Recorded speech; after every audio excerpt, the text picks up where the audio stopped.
नमस्कार दोस्तों, जय श्री कृष्णा, जय श्री राम। मैं समर्थ मिश्रा आपका हार्दिक स्वागत करता हूं अपने चैनल राशिफल विद समर्थ में। आज हम बात करेंगे पितृ ऋण, मातृ ऋण, पुत्री ऋण एवं अन्य ऋण जो हमारी कुंडलियों में पाए जाते हैं और इनका एक सरल उपाय जिसके द्वारा हम इनको अपनी कुंडली से मुक्त कर सकते हैं।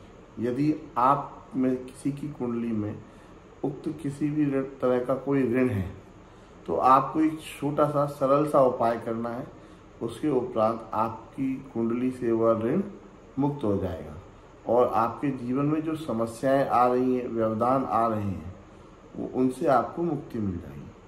पहले हम समझते हैं कि पितृऋण होता क्या है। यदि आप अपने पितरों के कारण कुछ परेशानी में पड़ रहे हैं, लेकिन एक विशेष बात का ध्यान रखना चाहिए, जो पितृ ऋण होगा, यदि आपके खून के जो रिश्तेदार होते हैं, ब्लड लाइन वाले, तो पितृ ऋण किसी भी एक व्यक्ति की कुंडली में नहीं होता। यदि आपके पिताजी 3 भाई हैं या दादाजी के 4 भाई हैं तो वो पूरी की पूरी फैमिली परेशान होगी, ना कि कोई एक व्यक्ति या उन फैमिली में सबके बड़े बच्चे या सबका छोटा बच्चा या सबकी पुत्रियां, इस प्रकार से सिक्वेंशली और सभी लोग एक साथ परेशान होंगे, तभी ये सिद्ध होगा कि उनकी कुंडली में पितृ ऋण है।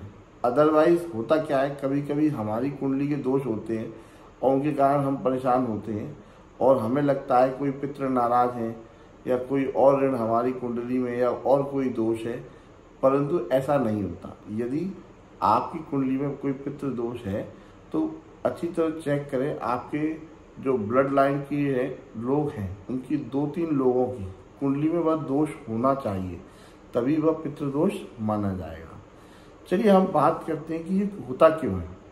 एक्चुअल में यदि आपके पूर्वजों द्वारा कभी किसी पेड़ को कटवाया गया हो या किसी कुएं को जिससे बहुत सारे लोग या पशु पक्षी पानी पी रहे हों, ऐसे कुएं को बंद करवा दिया गया हो, या किसी की हत्या कर दी गई हो, या वो आपका जो पितृ है वो परेशानी की अवस्था में उनका ध्यान नहीं रख गया और उनका स्वर्गवास हो गया हो, ऐसी स्थिति में पितृदोष हमारी या उनके बाद आने वाली जो पीढ़ी होती है उनकी कुंडलियों में आता है।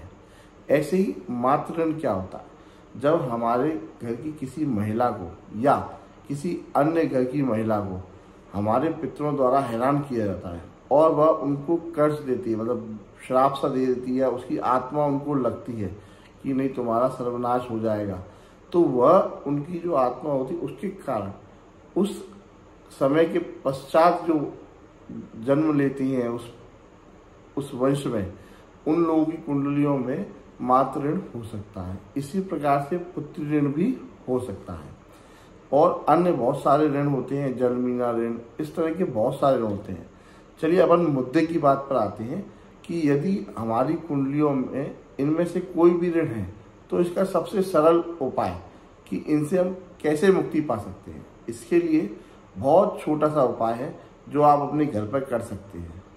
आपको क्या करना है, आपके जो ब्लड लाइन के रिलेशनशिप है, जैसे यदि आपके पिताजी 3 भाई हैं तो पिताजी के 3 भाई, और यदि उनके पिताजी जिंदा हैं, उनके जितने भी भाई जिंदा हैं, उन सब के घर से कुछ मात्रा में उनके द्वारा अर्जित किया गया धन उनसे ले लिया जाए और उस धन से क्या करना है कि कौड़ियाँ खरीदनी है। जो पूर्व जन्मों में जिसको बोलते हैं ना कि पुराने ज़माने में कौड़ी से पैसे के रूप में उपयोग किया जाता था, कौड़ी से ही सामान खरीदा जाता था, तो वही कौड़ियाँ जिनसे अष्टचंगा वगैरह भी खेलते हैं लोग बाग, तो वो कौड़ियाँ आपको उन सभी पैसों से खरीदनी है और कुछ पैसा आपको अपने पास रखना है। तो करना क्या है, जो आपके सभी सगे संबंधी रिश्तेदार जो पैसा देने में सक्षम हो, जो आपकी ब्लड लाइन के लोग हैं, तो सभी की ऊर्जा उनके पैसे के माध्यम से आपको एकत्रित करनी है। उसके माध्यम से आपको कौड़ियाँ खरीदनी है और अपने घर में एक यज्ञ कराना है, एक हवन कराना है। और हवन किस चीज़ का कराना है, आपको महामृत्युंजय मंत्र का जाप कराते हुए आपको आहुतियाँ देनी है और जो आपके द्वारा और आपके सगे संबंधियों द्वारा जो पैसे से कौड़ियाँ खरीदी गई हैं, वो कौड़ियाँ उस हवन में जला देनी है, उसके अंदर रख देनी है। तो वो सारी कौड़ियाँ जल जाएंगी। कौड़ियाँ जल जाने के पश्चात उक्त पूरी जो कौड़ियाँ, राख और सभी चीज़ों को उठा के किसी पवित्र नदी में बहा देना है। जो नदी, ध्यान रखें, जो नदी समुद्र में मिलती हो ऐसी ही नदी में आपको बहाना है, या फिर समुद्र में ही बहा दें। ऐसा क्यों? क्या होता है, कौड़ियाँ हमें मिलती है समुद्र से, और कौड़ियों में ये बोला जाता है ब्रह्मांडीय ऊर्जा के साथ साथ जब आप कौड़ी खरीदते हैं तो कौड़ियों में एक विशेष गुण होता है। वो कौड़ियाँ आपकी ऊर्जा से कनेक्ट हो जाती हैं, और जब आपकी सभी परिवार के सभी लोगों की जब ऊर्जा कनेक्ट होती है, उस समय क्या होता है, जो हमारे पितृ होते हैं और जो पूर्वज होते हैं, वो सब ऊर्जा स्वरूप उन कौड़ियों में प्रवेश कर जाते हैं, और उनकी मुक्ति के लिए जो हम हवन कर रहे हैं उसमें हम उनको अर्पित कर देते हैं, और वो ऊर्जा अग्नि में राख स्वरूप इकट्ठी हो जाती है।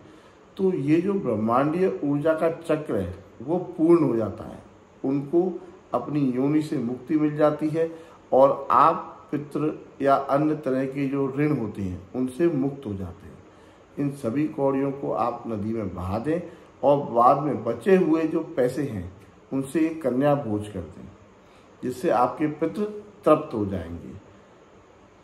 और किसी भी तरह का ऋण, यह एक ही प्रोसेस है, इस एक प्रोसेस से सभी तरह के ऋण से आप मुक्ति पा लेंगे। धन्यवाद। नमस्कार।